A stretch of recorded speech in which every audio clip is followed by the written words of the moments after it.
Hello, Melissa, and thanks for being here. I think we are live in the Hello Life Mastermind group, and I'm really, really excited that you're here. And if you don't know who Melissa is, she's either this way or this way on the screen, or maybe even below me or above me.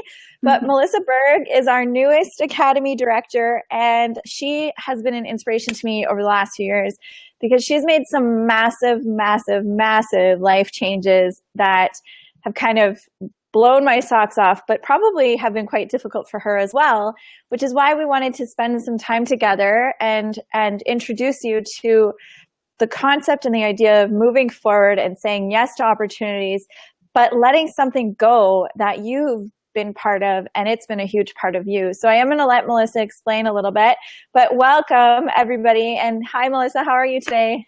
I'm doing great. Thanks, Megan. Thanks for having me on here. Oh, you're welcome. And where are you right now, Melissa? Where do you live? I'm in sunny Minnesota. Ooh, fun. We are in Kelowna with some of the Academy members and but guess what? Our Academy members are actually stuck on the road so they flew in this morning. There is a huge flood that is closed. It's closed the highway to get here. Oh my gosh. I know. So they're like super excited to go on this wine tour this afternoon, and we're not quite sure what we're going to do because it's just, yeah. So I don't want to spend too much time talking about that. But I do want you to tell us a little bit about what it was that you did let go in the last year. And then I have some specific questions to go through. But what did you let go last summer? Well, thanks for asking. Yeah, I let go of my 16-plus year career as a psychologist. It was a big decision for me. It took me a long time to make that decision. I lived in the fear of, who am I to be leaving my job? For one, I was still paying student loans. Two, I went to school for all this time and I earned this degree. And then three, I was going to be letting a lot of people down. And all of these thoughts, it was about everybody else. I wasn't thinking about myself. I was thinking about all the people I'm going to let down. What are other people going to say? And then who am I to pursue something else? I was turning 40, and I thought, this is what I'm supposed to do. But on the other hand, I knew I can't do this for the rest of my life. So you were a psychologist, and you had spent 16 years of your life doing this. Yes. And it defined you, right? Like, it defined who you were. People recognized and they knew that you were a psychologist. And how long did it take you to really decide, like, really, how long did it take you to decide that you were ready for something else? I've been feeling there was something else for years. But the actual thought process of that I'm going to actually leave my career happened in the span of 1 month. I had some things going on with my health, and it was really difficult with my career, my job. They needed me to be at work. I needed to be working with the kids that I was working with, and I had tremendous guilt about being at home taking care of myself. I mean, when you think about it, how ridiculous is that? That I wasn't even thinking of myself and that I needed to heal from these illnesses. I needed to go back. And so the first day I went back against my doctor's advice, went back to work. I got to work and a dear friend said to me, "What the hell are you doing here? Like, why are you here?" And I said, "Well, I have to come back." And she said, "No, you need to go take care of you. We're worried about you." And it was the first time that I've ever had anyone actually say that to me. And then I could actually feel that she did care about me. And yeah, she wanted me back at work. She wanted to see me and at work, but also she knew that I needed to take care of myself, and I wasn't. And so that day, I sat on my computer and wrote my resignation letter.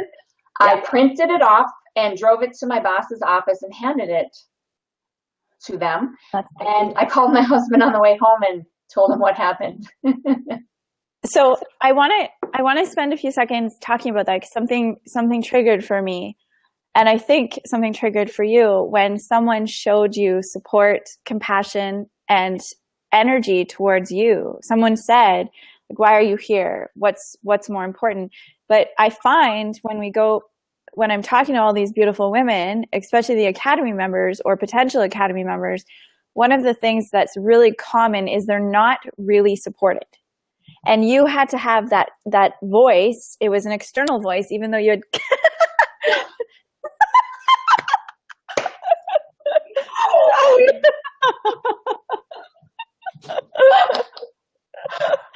That is awesome. That was awesome. That was awesome. now I have to okay. So, but that was Kes. So meet Naked Kes, everybody. Hey, guess what? It's National Naked Gardening Day. Shut up. That's hilarious. We should go naked garden. Okay. Kes was doing. So something really stood out for me when you said that, and I really hope other people. You hear this voice inside your head, you really do, that says you shouldn't be doing this anymore. You should release it. Look what's happening to your body. Look at your health. But it always takes, especially for me, and it sounds like for you as well, it takes someone else totally outside of you to say, what are you doing? And that was the moment you decided to quit your 16-year psychology career. And quit is a harsh word, but you moved on. You moved forward, and you didn't know. So answer for everyone listening, you did not know what specifically you were going to do next, did you? No, I mean, I had the dream. I had started a little bit of having a business, a wellness business, because on my health journey, I've really discovered taking care of myself is an important thing to do in my life. But I really had no idea what I was going to do. And I was liberated in that, actually, because I've always gone to work even though as a psychologist, I did what, I'm trained to do my job, but they told you when to come to work, when you had vacation, this and that. And now it's like I have the freedom to do whatever I want, make my own schedule. But the most important thing out of all of this is that I finally realized that I get to be the mom I want to be. I wasn't being the mom I wanted to be because I was always like, hurry up, I have a meeting, I have to go to work, I have to do this, I have to do that. And it all revolved around my work and never revolved around my family. Right. And there's a little echo again. Shoot. So that's a powerful thing as well, because we go day to day. And if anybody saw the email we just sent out, it was about that. It was like, hurry, go to the next thing, do the next thing. And we want people to know that that's common, but you can break the cycle. So for anyone listening, how would you help them make the decision that you made? What would you say to them to move forward with the unknown and to release something that feels really great in terms of your bank account and for everyone else around you? They're like, no, you need to keep this career. So what would you say? What would your number one decision-making process tip be for them? I would truly really sit down and think of what is it that you want. And when I say that and I tell people, and when you put yourself first, it's not selfish, because I wasn't taking care of anyone around me if I wasn't taking care of myself. So you really have to sit down and map out or think about what is it that you really want. Like you had said, Megan, you didn't have a plan. Maybe you do have a plan, maybe you don't. But just thinking about, what is it that you truly want, and then go for it. Like it's not an age thing. It's not of how many years you put into that career, or I've been at this job, or I've been doing this. It's just truly like, if you want it, you need to go out and get it. And you have to create it for yourself. You have to, live that dream and create that dream for yourself. And it's, to be honest, it's super scary. I'm still living in the fear of not having that steady income, not having that health insurance. But you know what? I wake up every day blessed for the life that I'm living, and I go to bed every day because I can't wait for the next day to happen. And that never happened in 16 years. I can't even believe that. I worked a job for 5 years, and it was scary to let go. So I want you to know that everyone is super proud of you. and it's empowering. And if anybody's listening, if one person wanted to talk to Melissa about letting something go and, you know, releasing the healthcare, and which, by the way, in Canada, we're so blessed. We're so blessed. You guys should all move to Canada, eh? I should. But Melissa, it's an amazing thing what you did. And I remember last year when you told me, you're like, I resigned, I let it go. And I was like, holy shit, like that is a big deal. And I say to everyone when I'm talking about you, because they're like, oh, Melissa's a director, can you say something about her? Like how did you meet her? What's your story? And I always say, like, Melissa is one of the most loyal, dedicated, supportive women I've ever met in my life. You are that person that if Sarah from down the street is doing something, you will go to her party and you will support her. And that, I hope anybody listening and watching takes that and says, like, Melissa, I need to talk to you. I've been thinking about quitting my job, or I've already quit my job. I'm scared as crap. What's next? So thank you for being a part of this interview process. But I do want to ask you, what do you think you're most excited for in the next few months? Like, you quit about a year ago and now you're moving forward. What are you really excited about? Can you see the opportunities, and what is the opportunity that you're excited for? Well, obviously, I'm really super excited about the Hello Life Academy. Yeah, absolutely. And the point is that I'm a lifelong learner. I have double degrees in education and psychology.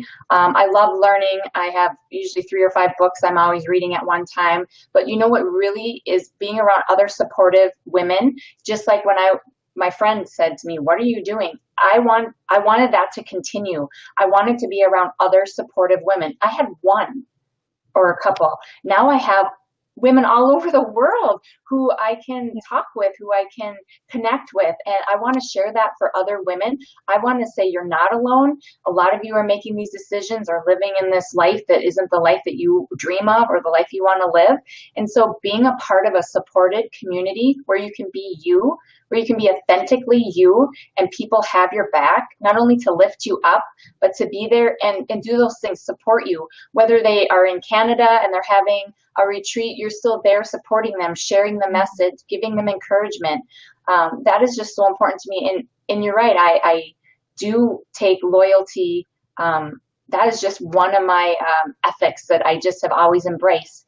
And I want to be able to show other women that you can pursue whatever you want, and we're there for you.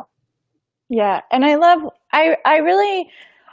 want you to know that that is a quality that I admire in you. So to the core, like, I see that and I'm like, that is one of Melissa's core values, and we admire that. And we're always striving to have that a little bit more. Like, I personally am. I'm like, how can I learn from Melissa? So Melissa nailed it when she said that it's about, okay, Melissa couldn't be here in Kelowna, but she's excited for us and she's supporting us and she's like cheering us on while we're here. That is not a common thing. That is not. And you have that. So thank you for having that. Thank you for loving us. And I love you, and we all love you. And it's too early for tears. We haven't had any wine. I already had tears today, so. Yeah. So thank you so much. If anybody has any questions or comments for Melissa, reach out to her. You'll be seeing a lot more of her in the next month as we open up her summer academy. But yeah, we're just really, really thrilled to have a supportive team, and everybody that joins the academy gets to experience that same feeling. When things are going wrong, we're there. When things are going right, we're also there. So thank you so much, Melissa, and have a really great day. Yes, thank you. Enjoy. I hope the ladies make it and enjoy. I can't wait for pictures. Yeah, I know we've been trying to take some pictures, but we're kind of not very photogenic. We're like, eh. Well, it looks beautiful there. Enjoy. Okay, thank you so much. All right, bye.